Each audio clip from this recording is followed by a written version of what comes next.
नमस्कार दोस्तों। प्रस्तुत है हरिशंकर परसाई की लिखी एक व्यंग्य कहानी उखरे खंभे। कुछ साथियों के हवाले से पता चला कि कुछ साइटें बैन हो गई है। पता नहीं यह कितना सच है, लेकिन लोगों ने सरकार को कोसना शुरू कर दिया। अरे भाई, सरकार तो देश हित में ठीक लगेगा वही करेगा ना।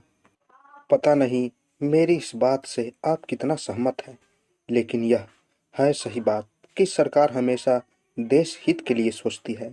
मैं शायद ठीक से अपनी बात न समझा सकूं, लेकिन मेरे पसंदीदा लेखक व्यंग्यकार हरिशंकर परसाई ने इसे अपने एक लेख उकरे खंभे में बखूबी बताया है।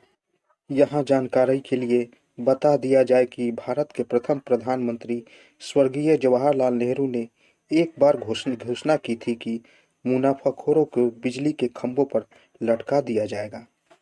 एक दिन राजा ने खींचकर घोषणा कर दी कि मुनाफाखोरों को बिजली के खंभे से लटका दिया जाएगा। सुबह होते ही लोग बिजली के खंभों के पास जमा हो गए। उन्होंने खंभों की पूजा की, आरती उतारी और उन्हें तिलक किया। शाम तक वे इंतजार कर रहे हैं कि कब मुनाफाखोर टांगे जाएंगे, और अब पर कोई नहीं टांगा गया। लोग जुलूस बनाकर राजा के पास गए और कहा, महाराज, आपने तो कहा था कि मुनाफाखोर बिजली के खंभे से लटकाए जाएंगे, पर खंभे तो वैसे ही खड़े हैं और मुनाफाखोर स्वस्थ और सानंद है। राजा ने कहा, कहा है तो उन्हें खंभों पर टांगा ही जाएगा। थोड़ा समय लगेगा। टांगने के लिए फंदे चाहिए। मैंने फंदे बनाने का ऑर्डर दे दिया है। उसके मिलते ही सब मुनाफाखोरों के बिजली के खंभों से टांग दूंगा। भीड़ में से एक आदमी बोल उठा, पर फंदे बनाने का ठेका भी तो एक मुनाफाखोर ने ही लिया है। राजा ने कहा, तो क्या हुआ, उसे उसके ही फंदे से टांगा जाएगा। तभी दूसरा बोल उठा, पर वह तो कह रहा था कि फांसी पर लटकाने का ठेका भी मैं ही ले लूंगा। राजा ने जवाब दिया, नहीं, ऐसा नहीं होगा। फांसी देना निजी क्षेत्र का उद्योग अभी नहीं हुआ है। लोगों ने पूछा, तो कितने दिन बाद वे लटकाए जाएंगे? राजा ने कहा, आज से ठीक 16वें दिन वे तुम्हें बिजली के खंभों से लटके दिखेंगे। लोग दिन गिनने लगे। 16वें दिन सुबह उठकर लोगों ने देखा कि बिजली के सारे खंभे उखड़े पड़े हैं। वे हैरान हो गए कि रात न आंधी आई न भूकंप आया, फिर भी वे खंभे कैसे उखड़ गए। उन्हें खंभे के पास एक मजदूर खड़ा मिला। उसने बतलाया कि मजदूरों से रात को ये खंभे उखड़वाए गए हैं। लोग उसे पकड़कर राजा के पास ले गए। उन्होंने शिकायत की, महाराज, आप मुनाफाखोरों को बिजली के खंभों से लटकाने वाले थे, पर रात में सब खंभे उखाड़ दिए गए। हम इस मजदूर को पकड़ लाए हैं। यह कहता है कि रात को सब खंभे उखड़वाए गए हैं। राजा ने मजदूर से पूछा, क्यों रे, किसके हुक्म से तुमने लोगों के खंभे उखड़वाए? उसने कहा, सरकार, ओवरसियर साहब ने हुक्म दिया था। तब ओवरसियर को बुलाया गया। उसने राजा से कहा, क्यों जी, तुम्हें मालूम है मैंने आज मुनाफाखोरों को बिजली के खंभे से लटकाने की घोषणा की थी। उसने कहा, जी सरकार। फिर तुमने रातों रात खंभे क्यों उखड़वा दिए? सरकार, इंजीनियर साहब ने कल शाम हुक्म दिया था कि रात में सारे खंभे उखाड़ दिए जाए। जब इंजीनियर को बुलाया गया, उसने कहा, उसे बिजली इंजीनियर ने आदेश दिया था कि रात में सारे खंभे उखाड़ देना चाहिए। बिजली इंजीनियर से कैफियत तलब की गई तो उसने हाथ जोड़कर कहा, सेक्रेटरी साहब का हुक्म मिला था। विभागीय सेक्रेटरी से राजा ने पूछा, खंभे उखाड़ने का हुक्म तुमने दिया था? सेक्रेटरी ने स्वीकार किया, जी सरकार। राजा ने कहा, यह जानते हुए भी कि आज मैं इन खंभों का उपयोग मुनाफाखोरों को लटकाने के लिए करने वाला हूँ, तुमने ऐसा दुस्साहस क्यों किया?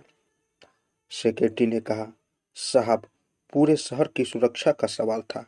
अगर रात को खंभे न हटा दिए जाते तो आज पूरा शहर नष्ट हो जाता।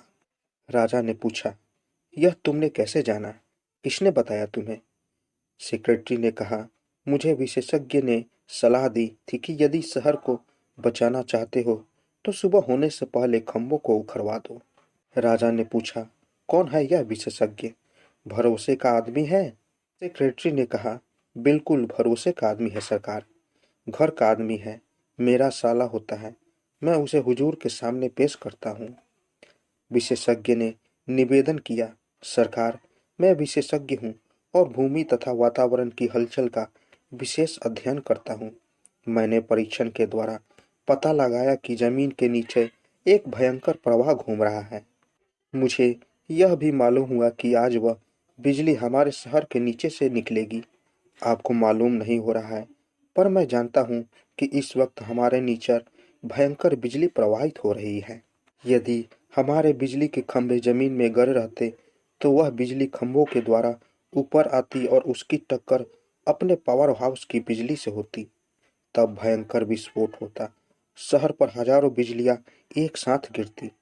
तब न एक प्राणी जीवित बचता, न एक इमारत खड़ी रहती।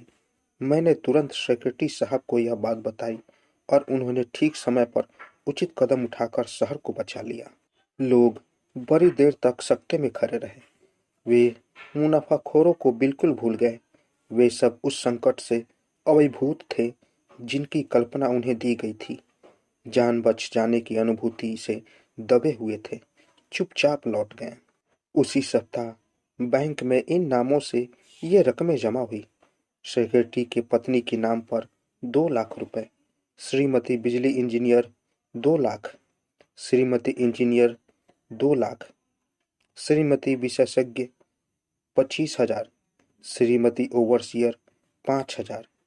उसी सप्ताह मुनाफाखोर संघ के हिसाब में नीचे लिखी रकमें धर्मदा खाते में डाली गई।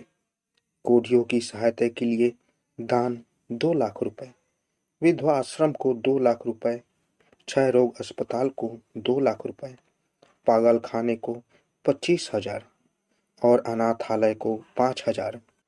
तो दोस्तों, कैसी लगी आपको व्यंग्य कहानी? अगर अच्छी लगी हो तो मेरे चैनल को ज़रूर सब्सक्राइब करें और साथ साथ बेल आइकन को भी ज़रूर दबाएं ताकि मेरी कहानी सबसे पहले आप तक पहुंचे। तो दोस्तों, मिलते हैं एक नई कहानी के साथ एक नए वीडियो में। तब तक के लिए नमस्कार।